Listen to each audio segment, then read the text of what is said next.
දැන් අර දරුවෝ බැඳලා දරුවෝ හදපුවාම මේ ළමයි බලන්න යන්න එපෑනේ. ඔය සේරම කරලා අර එන්න කියන දවසට යන්න බැරි වුණොත් එහෙනම් මොකද වෙන්නේ? අපූර්වට කෝල් කරලා කියනවනේ එන්න බැයි නම් ඕනේ නැහැ කියලා. මිනිස්සු දකින්නෙම පෙන්නතුනි අපි කරන වැරදි. අපි කරන වැරදි දකින්නකොට ඔයත් කුලප්පු වෙන්න නරකයි. ඔයත් කලබල වෙන්න නරකයි. පෙන්නතුනි මෙහෙම තිබ්බට දැන් විනාඩි 45ක් ඉවරයි හොඳේ.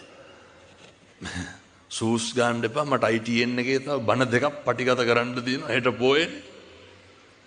එතකොට දෙකක් නෙමෙයි නායක අහන්නේ තුනක් තියෙනවා. මේ අද 12 විතර වෙනකම් මොකද කරන්න ඕන? බණ කියන්න ඕන. ඒ කරලා ඉවරලා හෙට උදේ නුවර යන්න ඕන. හැන්දෑවේ රුවන්වැලිසෑය සිරසේ තුරුණුසිත ප්‍රෝග්‍රෑම් එකට යන්න ඕන 4 වෙනකොට. එනිසා මේ මම දේශනා කරේ පැහැදිලි කරේ ඔය ගෙවල් දොරවල් වල ජීවත් වෙනකොට දැන් මෙලාට කියන දි අපරාධي උදේ ඉඳන් හිටගෙන හිටියේ මේ ටික අහන්නද කියලා.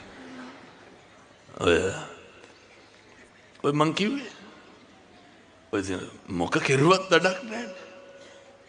අර කන්දකස් හැවෙන්නත් ඕන නිරංජනාගගෙන් පයින්නත් ඕන. දෙකක් බෑ එකයි පුළුවන්.